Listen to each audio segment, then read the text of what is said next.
Donc ici on va entrer dans le serveur local, et en entrant dans le serveur local on va essayer de modifier le nom de l'ordinateur. Ensuite sur change, et moi je vais l'appeler SRV Meet Lab. OK.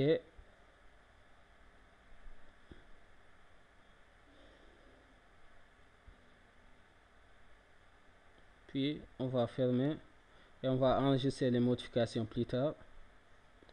L'adresse IP de l'ordinateur est attribuée dynamiquement par le serveur DHCP, et nous on va lui attribuer manuellement une adresse, l'adresse IP.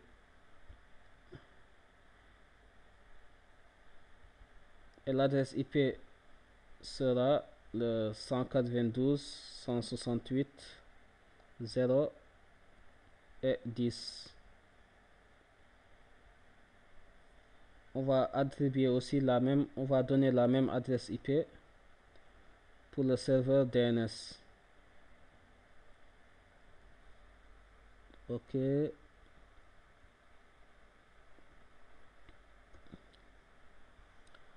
Maintenant on va fermer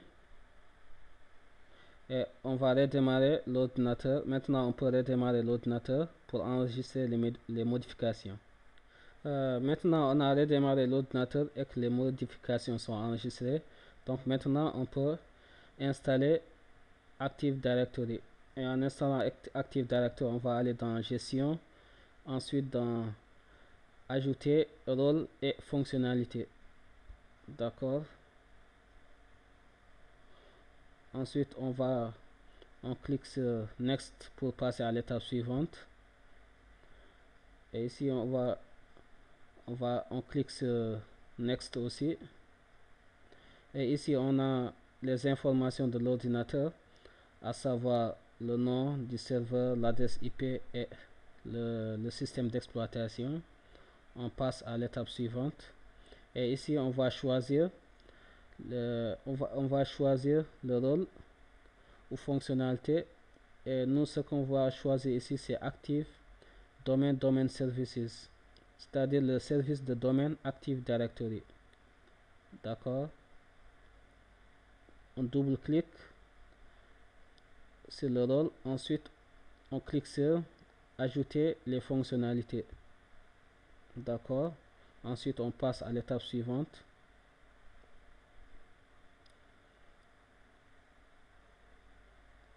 Je vais revenir en arrière.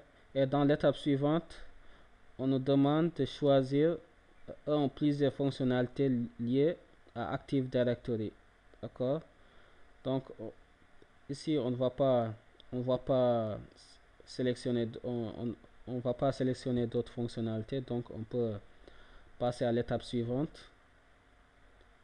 Next. Et ici on va cocher cette option pour que l'ordinateur puisse se redémarrer après l'installation d'Active Directory. Et maintenant on peut cliquer sur Installer pour procéder à l'installation d'Active Directory. Voilà, maintenant Active Directory est en cours d'installation et l'opération peut prendre plusieurs minutes. Toujours en cours d'installation, ça prend un peu de temps. Maintenant c'est bon, on peut fermer. Et ce qu'il nous reste à faire, c'est de promouvoir Active Directory pour terminer l'installation. Donc on va cliquer sur ce lien pour promouvoir le service de domaine Active Directory. On agrandit la fenêtre. On peut réduire.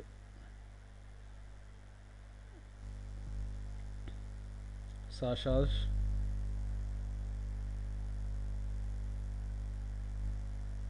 Donc ici on va ajouter une nouvelle forêt Active Directory et je vais l'appeler Meet Consulting point tech et on passe à l'étape suivante.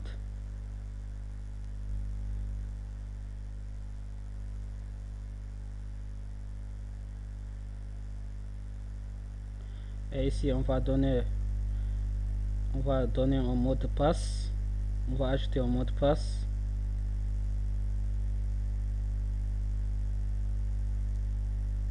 Puis confirmer le mot de passe. Et on passe à l'étape suivante.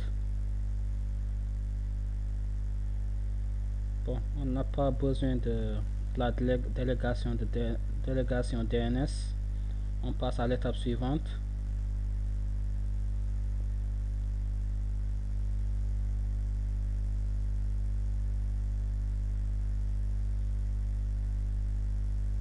Et ici nous avons le net BIOS du nom de domaine. Donc le nom de domaine, c'est le nom qu'on donne pour le net BIOS. On peut modifier le nom, d'accord, mais nous on ne va pas le modifier. On passe à l'étape suivante.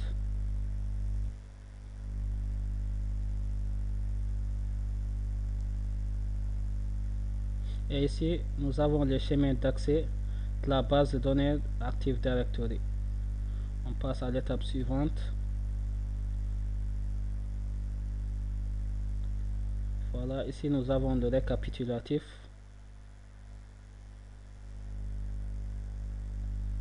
On passe à l'étape suivante. Et dans l'étape suivante, on vérifie que si tout est prêt pour l'installation.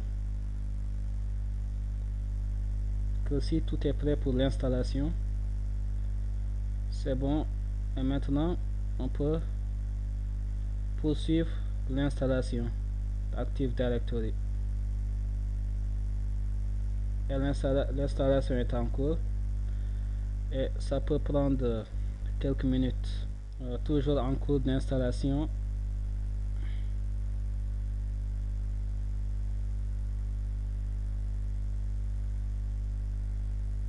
Maintenant, l'ordinateur s'est automatiquement redémarré après l'installation.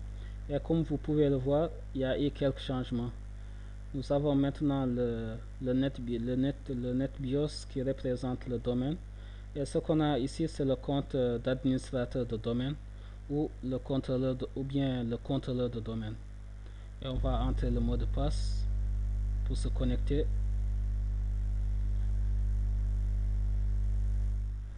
Voilà, maintenant nous en avons fini avec l'installation d'Active Directory. Et dans la prochaine vidéo, on va ajouter des comptes d'utilisateurs Active Directory.